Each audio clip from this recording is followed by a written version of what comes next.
Hello friends, நீங்கள் கேட்டுக்கொண்டிருப்பது தேனருவி தமிழ் நாவல்ஸின் சாபமாய் வந்த என் உயிரே.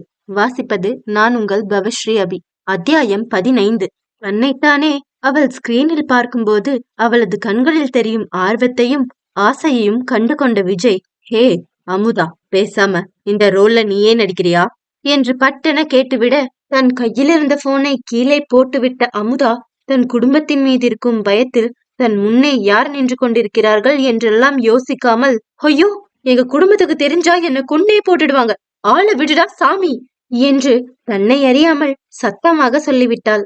மரத்துக்கு பின்னே மறைந்து நின்று கொண்டிருந்த கலைச்செல்வி வெற்றி அமுதாவை தேடாமல் கையில் ஒரு ட்ரேவை வைத்துக் கொண்டு அனைவருக்கும் காஃபி கொடுத்து கொண்டிருப்பதை பார்த்து கடுப்பானவள் அவன் தன் பக்கம் வரும் வரை காத்திருந்து அவன் தன் அருகில் வந்தவுடன் அவன் சட்டை காலரை பிடித்து அவனை அந்த மரத்துக்கு பின்னே இழுத்தவள், டே லூசு பயலே, அமுதா எங்கடா? அவதான் விஜய் சார பாக்க போறேன்னு அவ பாட்டுக்கு எங்கேயோ போயிட்டா. அவ போய் ரொம்ப நேரம் ஆகுது, ஆளையே காணும். நீ என்ன அவளை தேடுறத விட்டுட்டு இங்க வந்து வேலைக்கார நாட்டம் எல்லாருக்கும் எடுபிடி வேலை பார்த்துட்டு இருக்க என்று கோபமாக கேட்டாள். அவளது பிடியிலிருந்து தன் சட்டை காலரை விடுவித்த வெற்றி, ஏ, நான் அமுதாவை தேடலன்னு உனக்கு யாரடி சொன்னா? நானும் காப்பி தண்ணி கொடுக்கற மாதிரி எல்லா பக்கமும் போய் அவ இருக்காளான்னு பாத்துட்டு வந்துட்டுதான் இருக்கேன். ஆனா அவ எங்க போய் தொலைஞ்சான்னு தெரியல. ஆளே கண்ணுல சிக்க மாட்டேங்கிறான். எப்படியும் அவ இங்க இருக்கிற செக்யூரிட்டியை மீறி வெளியே போய் இருக்கவும் முடியாது. அவ எங்கேயோ இங்கதான் இருக்கா. ஆனா நம்ம கண்ணுக்கு தெரியாத மாதிரி இருக்கா. நீ இங்க தேவையில்லாம ஒளிஞ்சு நின்னு நேரத்தை கடத்தாம போய் அவளை தேடு போ என்று கலைச்செல்வியிடம் வெற்றி அமுதாவை தேட சொல்லி விரட்டி விட்டான். அமுதா தங்கள் வீட்டில் இதற்கெல்லாம் ஒப்புக்கொள்ள மாட்டார்கள் என்று சத்தமாக சொல்லிவிட்டதால் அதை தனக்கு அவமரியாதை என்று நினைத்த விஜய், இதுவரை அவன் ஏதாவது ஒன்று நடக்க வேண்டும் என்று நினைத்தால் அனைவரும் அவன் மீது இருக்கும் மரியாதையாலும் பயத்தாலும் அவனது ஒரு கண் அசைவிற்கு அவனுக்கு அடிபணிந்து வேலை செய்வார்கள். ஆனால் தன் காரியத்திற்காக தான் இவ்வளவு தூரம் இறங்கி பேசியும் அமுதா சட்டென இப்படி சொல்லிவிட்டதால் விஜய்க்கு கோபம் வந்தது.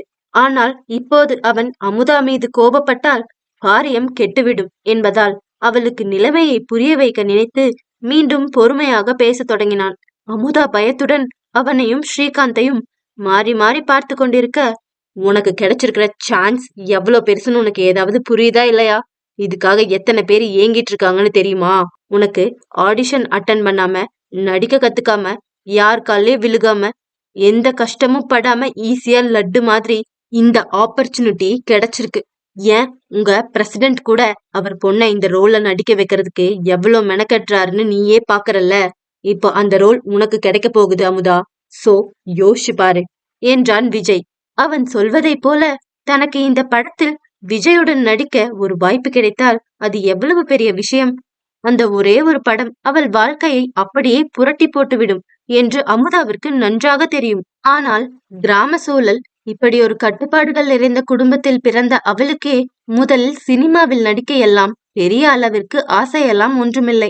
அப்படி இருக்கும்போது அவளது குடும்பத்தினர் இதற்கு எப்படி சம்மதிப்பார்கள்? அவள் படிக்க வேண்டும் என்று சொன்ன போதே வெற்றி அவளுக்கு உதவவில்லை என்றால் இந்நேரம் வெற்றிக்கும் அவளுக்கும் திருமண ஏற்பாடுகள் ஆரம்பிக்கப்பட்டிருக்கும்.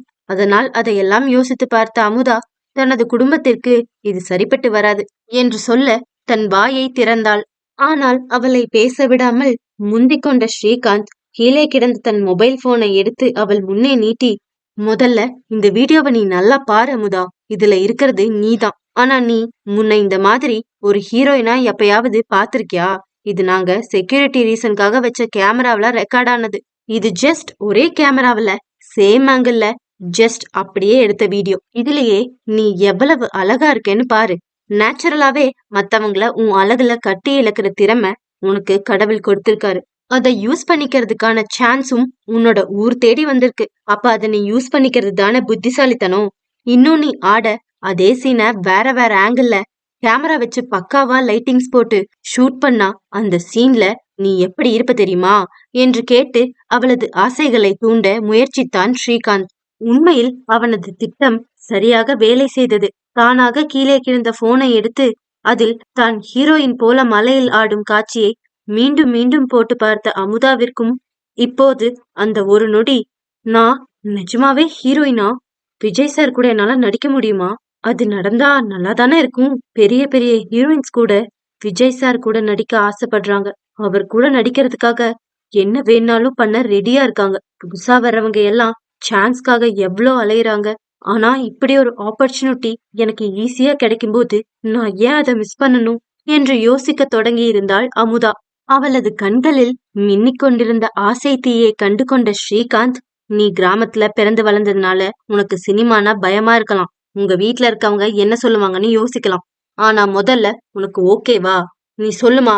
உனக்கு இந்த படத்துல நடிக்க இன்ட்ரெஸ்ட் இருந்துச்சுன்னா நானே நேர்ல உங்க வீட்டுக்கு போய் பேசுறேன். அவங்களுக்கு சொல்லி புரிய வைக்கிறேன். ஷூட்டிங் கூட உங்க ஊர்லயே தானே நடக்க போகுது. உன்னை தனியா அனுப்புவதற்கு பயமா இருந்துச்சுன்னா உங்க வீட்ல இருந்து கூட யாராவது ஒருத்தர் 2 பேர் கூட எப்பவுமே இருக்கட்டும். மதுரைக்குள்ளதான ஷூட்டிங்.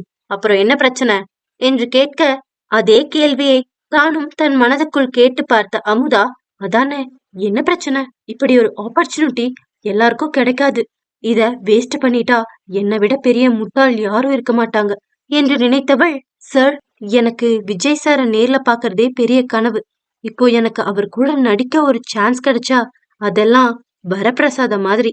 இத வேண்டாம்னு சொல்ல யாருக்கு மனசு வரும் என்று நினைத்தவள் தயக்கத்துடன் விஜயையும் ஸ்ரீகாந்தையும் பார்த்து, சார், எனக்கு நடிக்க தெரியாது. இப்படி ஒரு ஆப்பர்ச்சுனிட்டி கிடைக்கும்போது ட்ரை பண்ணி பார்க்கணும்னு ஆசையா தான் இருக்கு. பட் நான் என்ன நினைச்சாலும் எங்க வீட்ல இதுக்கெல்லாம் அலோவ் பண்ண மாட்டாங்க.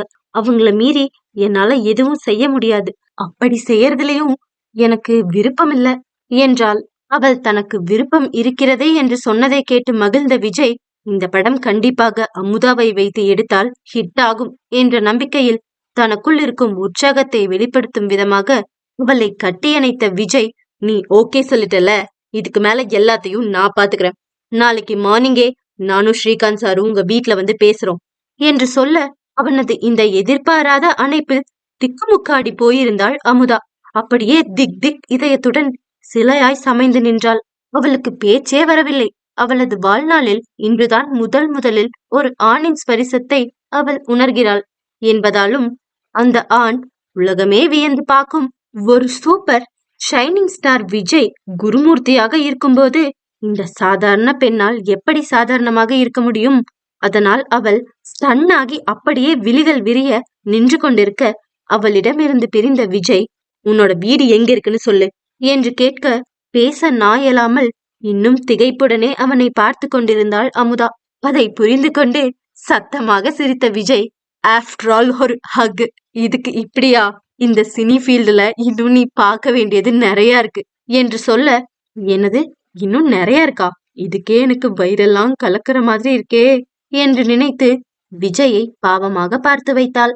தான் என்ன கேட்டாலும் அமுதா அதற்கு ஒழுங்காக பதில் சொல்ல மாட்டாள் என்று நினைத்த விஜய், ஓகே, நீ கிளம்பு, உன் வீட்டுக்கு போய் ரெஸ்ட் எடு. உன்னை பத்தி பிரசிடென்ட் எல்லா டீடைல்ஸையும் சொன்னாரு. நான் அவர்கிட்டயே உன் வீடு எங்க இருக்குன்னு கேட்டுக்கிறேன் என்றான்.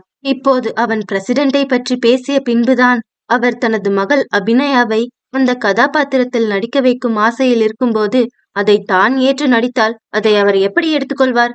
கண்டிப்பாக ஏதேனும் பிரச்சனை செய்வாரே என்று நினைத்து பயந்தவள், சார், பிரசிடென்டோட பொண்ணு அபிநயாவை தானே நீங்க இந்த கேரக்டருக்கு செலக்ட் பண்ணியிருக்கீங்க.